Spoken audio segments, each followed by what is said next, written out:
বৃহস্পতিবার পবিত্র রাতে কেউ যদি এই দোয়াটি 100 বার পরে কোনো দিন পৃথিবীর কোনো মানুষের কাছে তার হাত পাততে হবে না, পৃথিবীর সব কিছু তার পায়ের নিচে আল্লাহ হাজির করে দিবেন।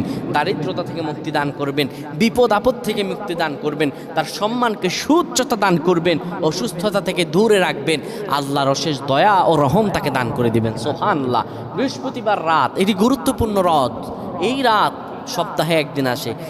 আরবিতে রাত আগে আসে, দিন পরে আসে। সুতরাং বৃহস্পতিবারের যে দিন গিয়ে রাত, এটি বৃহস্পতিবার রাত নয়, এটি শুক্রবারের রাত, এটি জুমাবারের রাত, এটি দোয়া কবুলের রাত, আল্লাহর কাছাকাছি হওয়ার রাত। সুবহানাল্লাহ।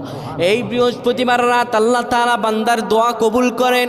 কেউ যদি বৃহস্পতিবার রাতে ঈশা নামাজের পরে পবিত্র হয়ে ইয়া হাইয়ু ইয়া হাইয়ু ইয়া হাইয়ু ইয়া রফিয়ু ইয়া রফিয়ু ইয়া রফিয়ু এই দোয়াগুলো পড়তে পারে 100 বার, আল্লাহ রাব্বুল আলামিন তার